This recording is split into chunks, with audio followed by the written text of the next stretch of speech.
Welcome to the Registered Investment Advisor Podcast, where financial services marketing expert Seth Greene interviews experts, executives, and top producers to share can't-miss tips on how they successfully manage their financial service firms, grow their businesses, create great relationships, and influence the industry.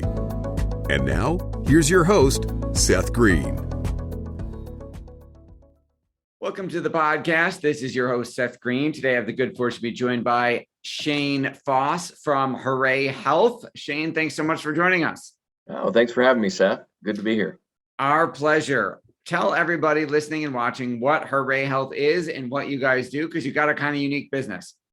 Yeah, sure. So we are we provide affordable access to care for the hourly and lower income workforce. And so we are not your traditional ACA qualified plan. We're a limited medical plan that has some pretty unique attributes to it, like our own provider network and a mobile app to supplement their benefits.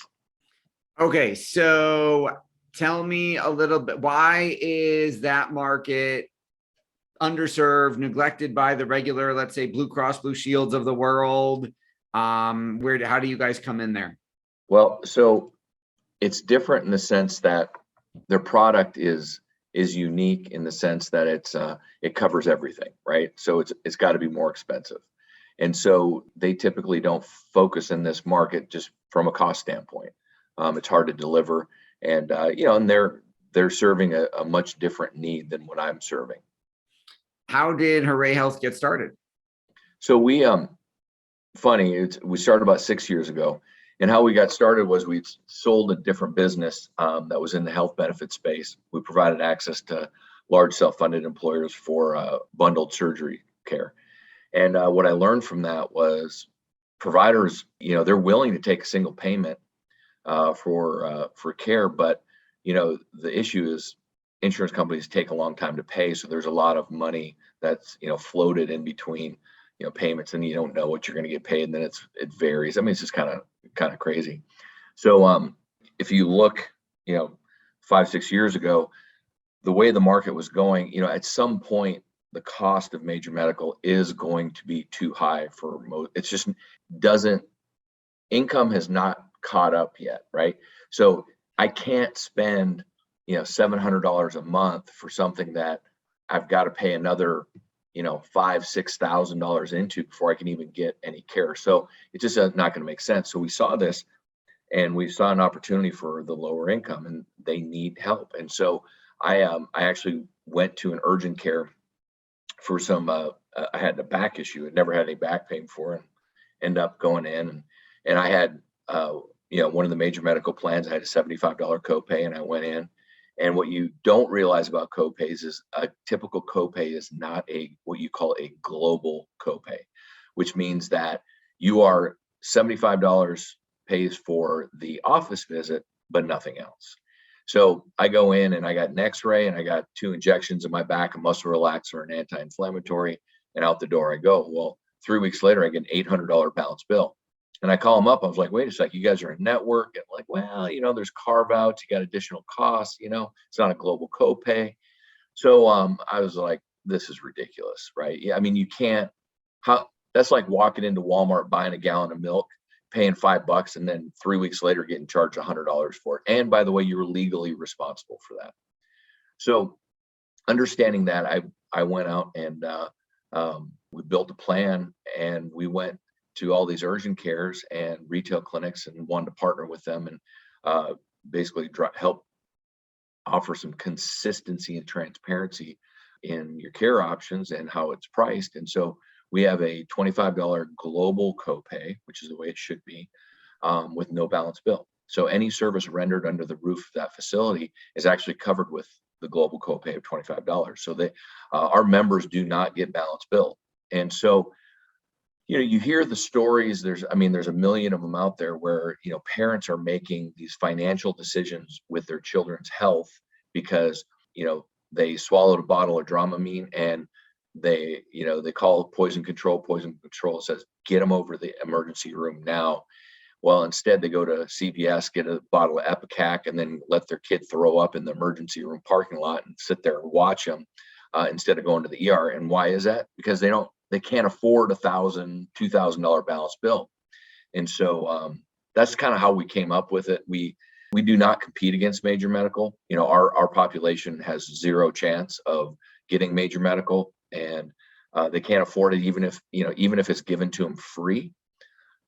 They can't afford a $3,000 deductible. They're functionally uninsured. And so our whole goal in life is taking care of those people, giving them affordable access to care, making sure that they can get in to get their basic needs met.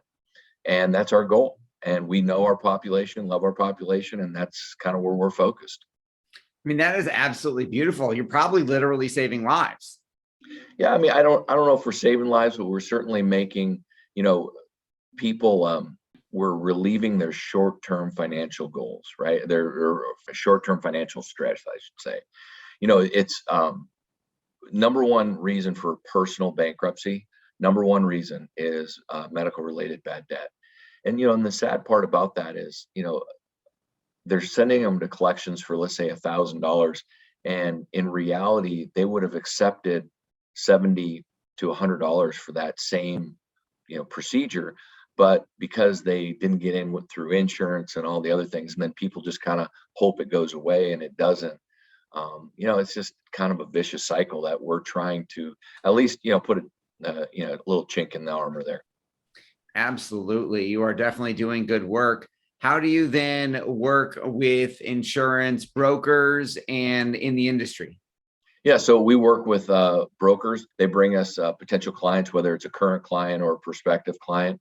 And we work with them on evaluating what, if we're a fit or not. And it's interesting because over the last 3 years, there's really been a transition into more full-time opportunities for us, because what happens is you have a large population that is, let's say they're making even $25 an hour, and the employer can, they pay 50% of the premium. Okay. So they still have to pay $200 a month out of the premium. Well, then they have a $4,000 deductible. They can go in for their annual wellness, but it doesn't do them any other good. So they opt out of it. Right. Or they can't afford to put their family on. So they're like, look, if my family's not on, I'm not on. Right. So we work with them to evaluate, should we have a offering where it's a dual option, where the group medical plan, once they opt out, they can opt into Hooray Health, or sometimes there's a management carve out and they'll just put us in with what you call a minimum essential coverage, which gets them all of the preventative services for free. And so we act as kind of a consultative sell with our brokers to make sure that they put creative and innovative ideas in front of their clients, because right now everybody's getting the 25% renewal increase, and this is, everybody's looking for solutions. And one of the things that we rolled out this year is a dependent only coverage. So we're the first ones to do that, where if you do accept major medical and you can't afford to add your dependents based on, the $1,600, you can actually put them on Hooray Health instead for, $100, $150. So you can have two different plans in the same family. Correct. But at least you've got access to affordable care, right? Absolutely. That is a beautiful thing.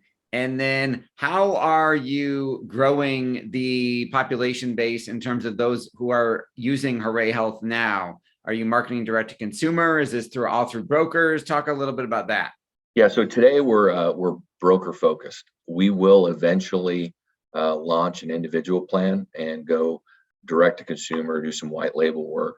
And, our goal is really not as much to get the Hooray Health name out there, but it's really just different avenues to make sure that we can get access to people that need our product. So for 2023, we will be launching a true individual product. Right now, it looks like we may be able to file in all 50 states, which will be wonderful. So it's exciting. Absolutely. You mentioned earlier some of the unique benefits in the app. Can you talk about that? Yeah, absolutely. So our mobile app is it's really interesting in the sense that we're really the only one in our space that has a mobile app, which is great. But as soon as you open the app, we know from a price conscious standpoint, we have the virtual care first, $0 unlimited. Then you've got the $25 copay, no balance bill network. And then we have our discounted network. We use First Health as a wrap network. So they have access to all of that. Then we have what we call pointed prescription technology in our mobile app for a discounted prescription. We get, of the top 50 prescribed drugs in the United States, we get pretty much about 45 of them less than $10, and then the other 5 are less than $20, right? So it's very inexpensive, and we're very price conscious. That's really what we focus on, is making sure that all of our solutions are affordable. And to just give you an example, when we first started, our lowest product started at $99 a month from a premium standpoint. Today, our lowest product starts at $50, and you actually have more benefits. So you're going in the right direction. That is incredible. Yeah. And for us, clients, our retention last year was 100%. Our clients don't leave because we have very good feedback from our members, but more importantly, they don't see a big renewal every year, right? We've been in business now, 6 years, and we haven't had an increase yet. So knock on wood. But I think with the communication of the plan, we actively communicate, making sure people are getting in for their wellness visits, and making sure that they understand, hey, you can use telemedicine for this. You can use, find a First Health physician if you need to get your child in for their annual wellness, stuff like that. And I think just that touch point that we get on a monthly basis with our members just kind of keeps us in the forefront. And, and people use their benefits when they need them, right? They're not actively going out saying, I've got to use all these benefits. So just making sure that, we're reminding them and giving them a gentle nudge to use the benefits is great. Awesome. Your passion is obvious. What do you like best about what you're doing? Really, making a difference. I think that this space, when you look at physicians, physicians have the Hippocratic Oath, which is do no harm, right? And, 99.9% of them have no idea how much they're billing, how much they're collecting. I think that we're there really supplementing their passion and making sure that people can get there. There's other players in the market that are driving up the cost and making it just not affordable. And I think, I'll be the first to say it. I think Obamacare was an absolute disaster for our industry, and it did the exact opposite of what it was promised with everybody. And those of us that, on the business side said, hey, look, you cannot limit a person's profitability or an organization's profitability. And when you do that, they will find a way. And, health insurance companies are smart, and, this is not on them. And so it's a real challenging place to be. But, I love the challenge every day. And I know that I've got a great team, fantastic team, best I've ever had in my 30-year career. And so love coming to work every day, and it's a lot of fun. Well, that is awesome. And we greatly appreciate the good work that you are doing. We know your time is incredibly valuable. We greatly appreciate you spending some of it with us. This has been Seth Greene with Shane Foss of Hooray Health. Make sure to check out Hooray, HOORAY health.com. Shane, anything else you want to share before we wrap up? If I can do anything for anybody, any of your listeners, please reach out on LinkedIn. I'm on there with Shane Foss on LinkedIn, and let me know. Thank you for the time, Seth. I really appreciate it. All right. Thanks for joining us. Thanks everybody for watching or listening. We'll talk to you or see you next time.